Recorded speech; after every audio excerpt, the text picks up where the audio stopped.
নমস্কার, শুরু করলাম আজকের চতুর্থ স্তম্ভ। আমি সুচন্দ্রিমা।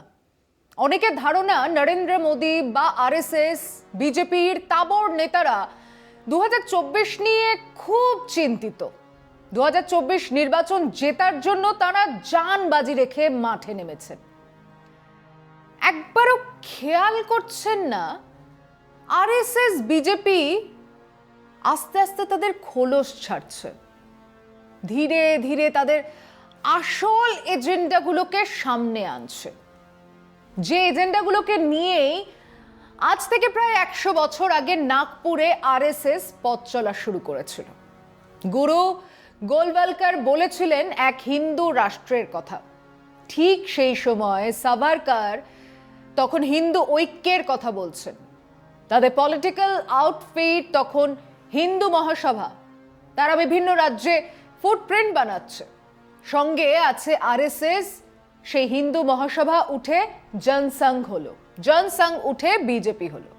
কিন্তু সংঘ থেকে গেল এক ছাতার মতো আকার নিয়ে। সেই ছাতার তলাতে বিজেপি, বিএমএস, ভারতীয় কিষাণ সংঘ, অখিল ভারতীয় বিদ্যার্থী পরিষদ, পরবর্তীতে বজরং দল ইত্যাদি আরো অনেক জঙ্গি বাহিনী।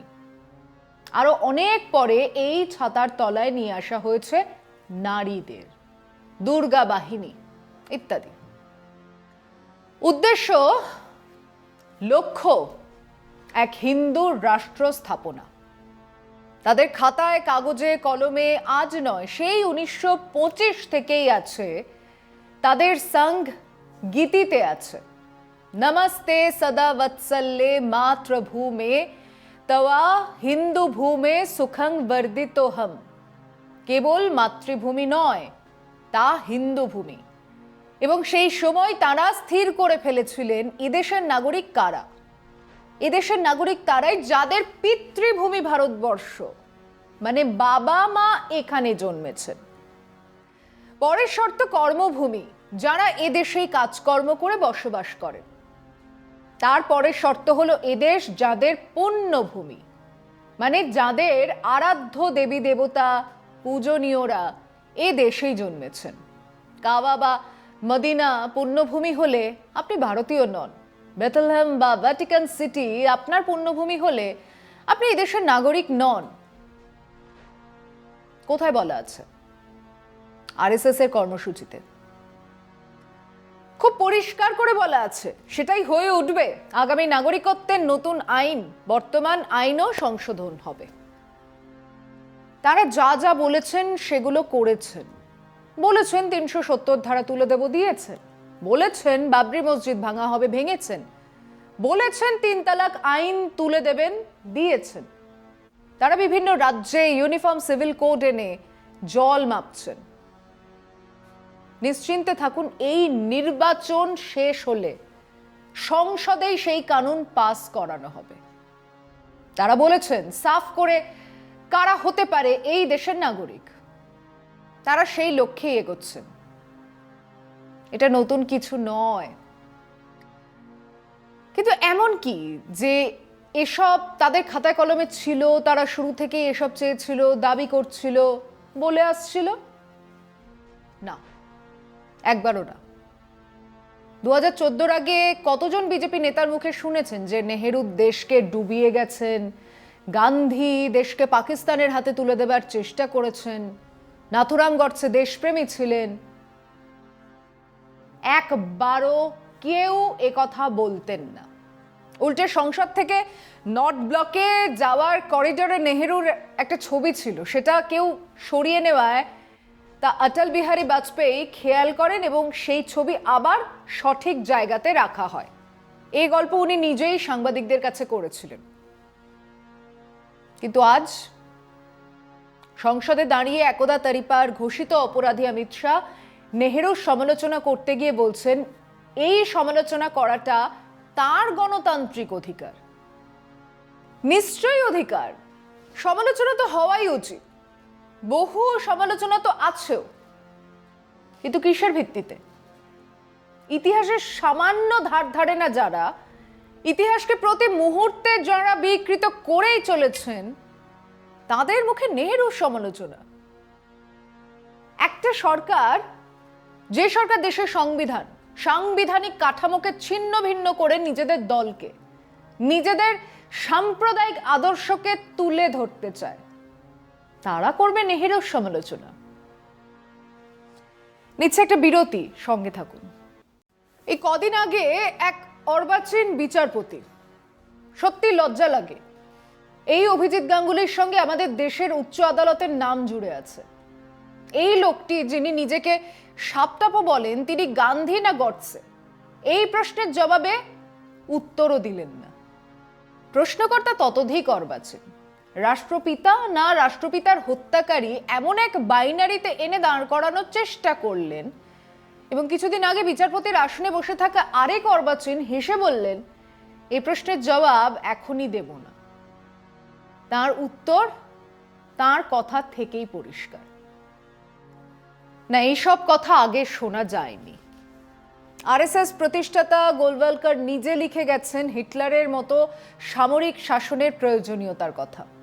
যাদের আইকন হলো হিটলার, মুসোলিনি, যাদের ফ্যাসিবাদের শেকড় ইতালির থেকে নেওয়া, যারা permanent solution to the Jews কোয়েশ্চেনের বদলে permanent solution of the Muslim question নিয়ে মত্ত, তারা বলবে গণতন্ত্রের কথা।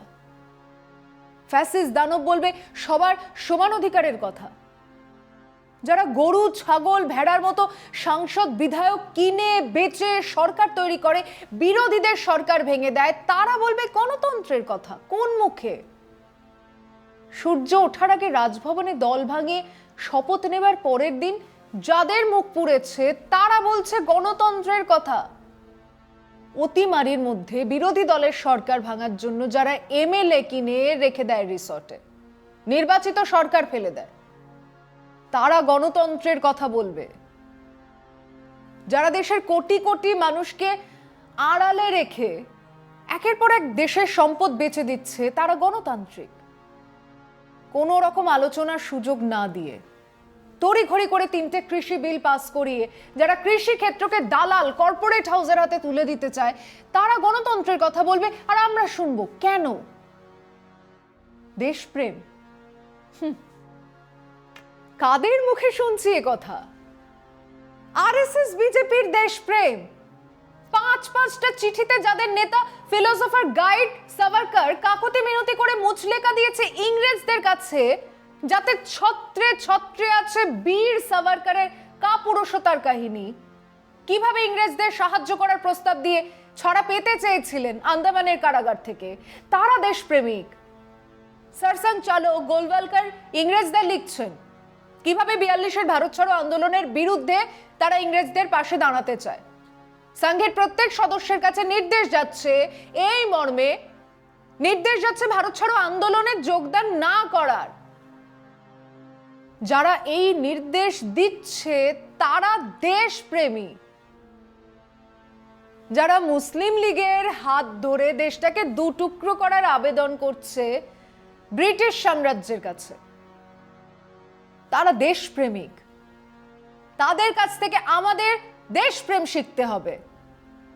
যারা জওয়ানদের লাশের ওপর দিয়ে নির্বাচনী সাফল্য আনার চেষ্টা করে। ফিরছি আলোচনায় বিরতির পর। যারা 53 বছর জাতীয় পতাকা তাদের সদর দপ্তরে তোলেনি, তুলেছে ভগবা ঝান্ডা, তারা জাতীয় পতাকার কথা বলছে। আম্বেদকর সংবিধানের জন্য তৈরি গণপরিষদ নিয়েছিল এই ত্রিবর্ণ জাতীয় পতাকার সিদ্ধান্ত। কি ছিল তখন এই আরএসএস এর ভূমিকা? তাদের পত্রিকা দি অর্গানাইজারে তারা লিখেছিল, The people who have come to power by the kick of fate may give in our hands the tricolor, but it will never be respected and owned by Hindus. The word three is in itself an evil, and a flag having a 3 colors will certainly produce a very bad psychological effect and is injurious to a country. লিখেছিল, হিন্দুরা কখনো এই ত্রিবর্ণ পতাকাকে মেনে নেবে না। 3 সংখ্যাটাই হলো অশুভ, 3টে রং দেশের জন্য অত্যন্ত ক্ষতিকর হবে। হ্যাঁ, একথা আরএসএস এর মুখপত্রে লেখা হয়েছিল।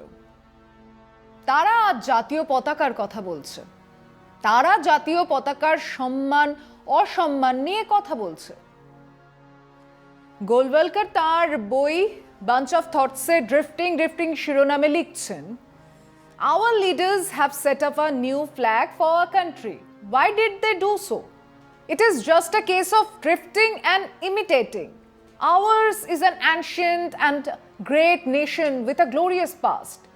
Then, had we no flag of our own? Had we no national emblem at all these thousands of years? Undoubtedly we had. Then why this utter void, this utter vacuum in our minds?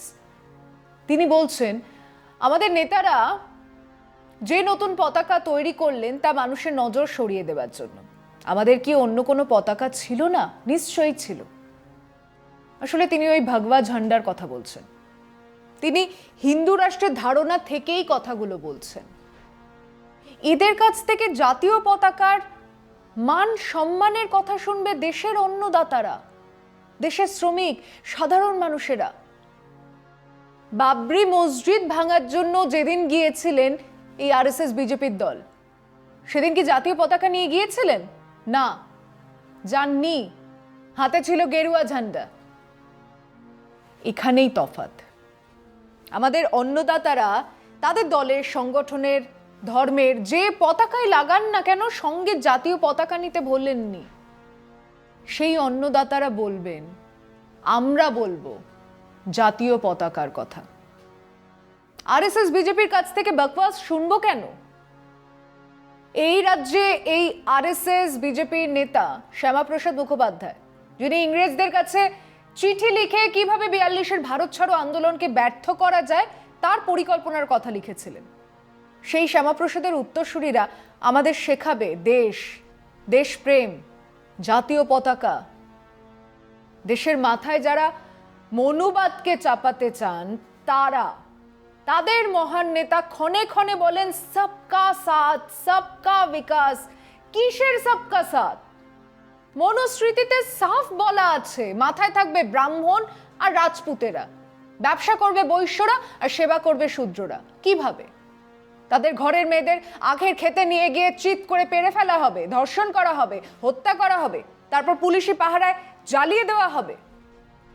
উচ্চবর্ণের সেই জানোয়াররা মিছিল করবে জাতীয় পতাকা হাতে। এটা দেশ না দেশপ্রেম? এই সরসং চালক গোলওয়ালকর তার বই বাঞ্চ অফ থটসে লিখছেন, জাতিভেদ প্রথা আসলে দেশের দুর্বলতা নয়, দেশের শক্তি। জাতিভেদ প্রথা না থাকলে আমাদের দেশ কবেই বহিরাগত শত্রুর কাছে নতি স্বীকার করত। মানে এরা কেবল হিন্দু রাষ্ট্রই চায় না, এরা মনুবাদ চায়, চতুর্বর্ণের প্রতিষ্ঠা চায়। এরা আমাদের সংবিধানে যে জাতিভেদ প্রথা তুলে জাতি, ভাষা, বর্ণ, লিঙ্গ নির্বিশেষে মানুষের সমানাধিকার দেওয়া হয়েছে তার অবসান চায়। সেটাই তাদের লক্ষ্য। তাদের লক্ষ্য নরেন্দ্র ভাই দামোদর দাস মোদির লক্ষ্য 2025 আরএসএস এর 100 বছরে হিন্দু রাষ্ট্রের প্রতিষ্ঠা এবং সংবিধানের যুক্তরাষ্ট্রীয় কাঠামোর অবসান। সেই লক্ষ্য নিয়েই তারা নেমেছেন। 2024 তো মধ্যের এক মাইলস্টোন, আসল গন্তব্য তো 2025। আজ এ পর্যন্তই। শুভরাত্রি।